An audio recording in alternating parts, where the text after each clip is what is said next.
shall I go? What shall I do? Frankly, my dear, I don't give a damn. Behave yourselves!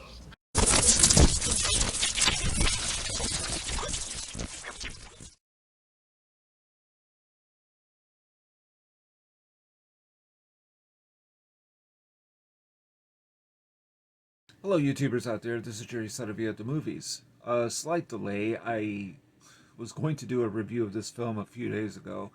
Didn't quite work out because, well, I went to see the movie The Monkey, which, by the way, is a terrific, very funny, often quite disturbing horror comedy. And the first time I went to see it, generally speaking, when I go to see a movie, I usually go on my day off if I can. Sometimes I'll go late at night, not very often. I sometimes prefer the matinees. So I work a lot and I only have one day off a week. But I went in early, and I usually have a shift that starts at 6 a.m. and ends at 2 p.m. So I went to see a 2:30 show about a week and a half ago now. And I was tired, but I managed to still make it to the theater and watch this movie. So sometimes I will pass out for a few seconds, not because the movie is boring, although maybe in some cases that is the case, but generally speaking, a few seconds to a minute, and then I wake myself right back up. It just happens. It's unavoidable. Usually when I see a movie in the afternoon, early afternoon, it happens even if I'm not working and I don't get up that early. But anyway, this does happen sometimes. Well, in the case of The Monkey, I passed out for about 15 minutes. Now, again, not because it was boring, it just happened that way. So I said, you know what? I can't really review this movie, even though I enjoyed what I had seen, if I pass out for 15 minutes somewhere in the middle. It just doesn't work. I can't honestly review this movie. So I had to go back and see it again, which I did. And this time I passed out for about 2 seconds. Again, it was early afternoon movie, but I just started to feel it right in the middle yet again. And again, not because the movie was boring. It's not for a second. It's a very entertaining movie. But sometimes this just happens to me, maybe my age, and I guess I always need an afternoon nap. So anyhow, leaving that aside, The Monkey is one of the best horror comedies I've seen in a very long time, directed by Osgood Perkins, otherwise known, I think, as Oz Perkins, son of the late Anthony Perkins. And this is the second film I've seen by him as a director. The other one I saw was the very scary, haunting Longlegs from last year with Nicolas Cage. And I haven't seen his early work yet, so I'm planning to do that. But for horror comedy, this is the guy to do it. He is really good. He just knows how to balance the horror and the comedy. In some cases, like even early John Landis, or 1990s John Landis, or even American Werewolf in London by John Landis, so that would be early 80s. Sometimes it's uneven. There's more horror than there's comedy, or the comedy's not funny enough, or vice versa. It's a very delicate balance. It's a precarious balance, but some directors can manage it. Osgood Perkins can do it. And anyway, this is an adaptation of a Stephen King short story from Skeleton Crew, which is an anthology from back in 1980. I believe the story first appeared in a magazine prior to that, and then I imagine was expanded or fleshed out for the Skeleton Crew. I've never read the story. I'm curious to read it. I've never read Skeleton Crew. I've read my share of Stephen King, but I've never read Skeleton Crew. So anyhow, this movie begins in a way that, and most of this movie reminded me of, if you've ever seen the TV series Tales from the Dark Side, from the 1980s. It reminded me of that, which often had black humor and horror. Sometimes more serious than others, but in some cases they tried almost like a horror comedy or a comedy horror type situation. It reminded me of that and Creepshow, the original one from 1982. It feels like it's the kind of movie that you're sitting there and you feel you shouldn't be watching this because you're laughing at it, or laughing with it rather, but you're still somehow caught up in it. You can't deny that it's working. Kind of like Evil Dead 2. It has, it's not quite as chaotic, but it's sort of that mixture, and it does it very well. Anyhow, so beginning of this movie has Adam Scott, who many of you would know from Step Brothers or, for that matter, Parks and Recreation. He had been an actor for quite some time, even prior to that. Anyway, he plays this guy who comes into the shop and tries to return an organ grinder monkey. And this monkey has a drum set. And there's a key, like an ignition key in its back. And you have to turn it to get it to do its thing. So, and he has blood on him, Adam Scott, and he's trying to return this thing to the owner. He says, please get rid of this, but don't call it a toy.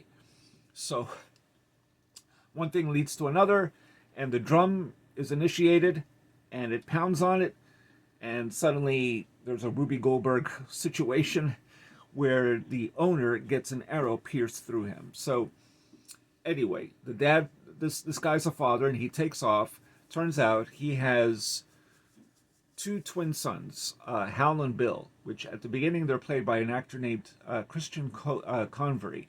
Now, I have to tell you, when I first saw the movie, I thought they were actual twins. Lo and behold, they are not. I have to say, this technology now is absolutely seamless. Back in the day, like even with Back to the Future Part 2 or The Nutty Professor with Eddie Murphy, they often had a situation where it was a steady shot of all the characters, and then they would do their interplay. Then you would have stand-ins for, dual medium reaction shots and stuff like that. But here, it's very three-dimensional. So they're kind of moving across the room and next to each other and pushing each other. And I thought, man, this is seamless. But I didn't know that this kid was playing both roles. I mean, this was amazing. So anyway, the deadbeat father takes off. Tatiana Maslany, who many of you know from She-Hulk, which I haven't seen, she plays the mother. And I do know her actually from, which I didn't realize when I looked up her filmography. I've seen her in other things, but I didn't realize she was in Ginger Snaps 2 Unleashed, playing the character of Ghost, which was the best character in that movie. You talk about a horror sequel that outdoes the original. Ginger Snaps 2 is worth checking out, especially if you like werewolves. So, now, leaving that aside, twin brothers, Hal and Bill, they live with their mother. And obviously, she's single because the father's not around anymore for good reason, because of this organ grinder monkey. So, now, Bill is the bully who was born just a few seconds or a minute after Hal. So he feels he's got the upper hand, and he's always, bullying his brother. And Hal is quiet, bit of a nerd, and so on, bullied by students at school. They, at one point, throw bananas at him, and they force him to take off his pants, because now he wears the pants in the family because the father is not there anymore. And, of course, something happens to, spoiler alert, Tatiana Maslany, the mother. Lois is her name. So, anyway, the reason things are happening is because when they are going through their father's closet, Hal and Bill, they find the organ grinder monkey. And in the box, it says, organ grinder monkey like life. And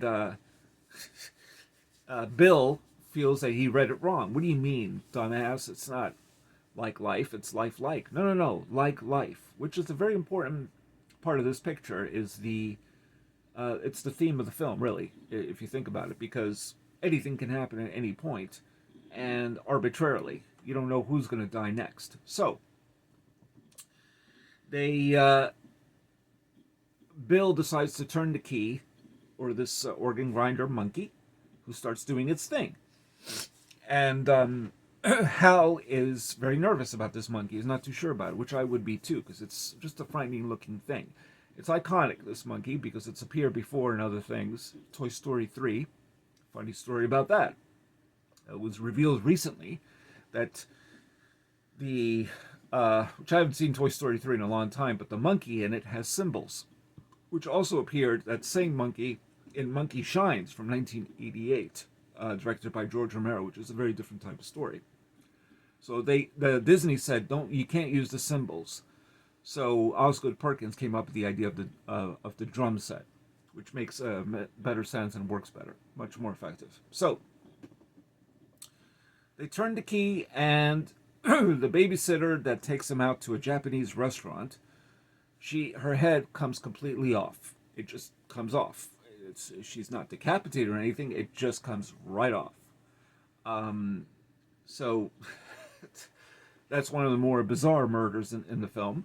There are some other ones, and the two kids and the twins, they decide to get rid of this monkey after a while, because then the mother also dies of an aneurysm that only affects 44. It happens only what was it? 1 out of 44 million ever get it, type of thing. So she's the unlucky one again after it's hitting the drums. So somebody dies. It's usually not the person that turns the key at all. It's someone else, and it could be anybody.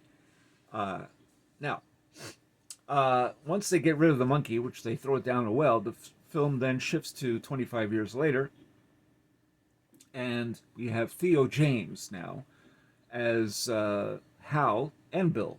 Now, Hal is working at some sort of a convenience store of some kind, and he has a son that he only sees 1 week out of the year, for good reason, because of the monkey. He's afraid of what may happen. He doesn't want his own son to be killed in an arbitrary random killing. But that monkey shows back up again. So that's how the story develops. And it seems like Bill may be involved. Looks like he may have retrieved that organ grinder monkey. The movie is a very delicate balance between horror and comedy, but it does it so well. I mean, it's just so entertaining and so funny and so thrilling. It has a sense of fun to it. There's a sense of joy to the performances, which I really like. They feel like they really love playing these characters. You could just feel it when you're watching the picture. It's very much an audience picture. This is an audience movie. Christy Lemire, film critic, mentioned this, and she's absolutely right. It's just an audience. You want to see this with an audience. Because you can't believe half of the things that you see, but it's just so insane. It's kind of what Stephen King described as batshit crazy. It's absolutely that. The monkey is very entertaining.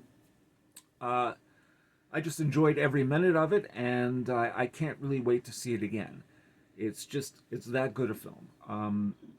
Osgood Perkins, if his early films are any indication of what he has done in these last two films I've seen of him, he is certainly, like Robert Eggers, he is one of those horror directors you really want to see more of.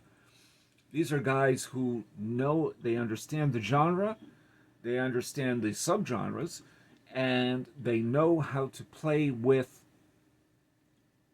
the dramatic and the horror and the humor. They know how to do it. Robert Eggers is more serious-minded, but Osgood Perkins, he is he's sort of like, I don't want to quite say this for sure, but he's sort of like the Tarantino of horror right now. I think he is really, he's somebody that just throws as much as he can at the audience, but it's all in the service of the story. The performances are all good. Theo James is good. Christian Convery, again, I was shocked that they weren't actually twins, so I didn't know that actor. I knew Theo James, though. But they both do a good job of playing two very different personalities. And it is absolutely seamless. The organ grinder monkey, I would never want one of these things in my home, just like I wouldn't want the Chucky doll or the doll from Trilogy of Terror. No thanks. You can all have that. I don't want it. But the organ grinder monkey, it was scary. It really scared me, this thing. In a way that, I think Chris Stuckman brought this up too, that, you see a lot of movies about, demonic toys or dolls, but this one really stood out. It was quite frightening. And the sound design, really terrific. The gore is minimal, and it's quick, and it's abrupt, but it's also over the top. So you don't really believe that these things would happen. One of them involves a woman who jumps into a pool that's electrified. And let's just say that it's not enough that she gets electrocuted, and I'll leave it at that. But it is so brief, it makes more of an impact.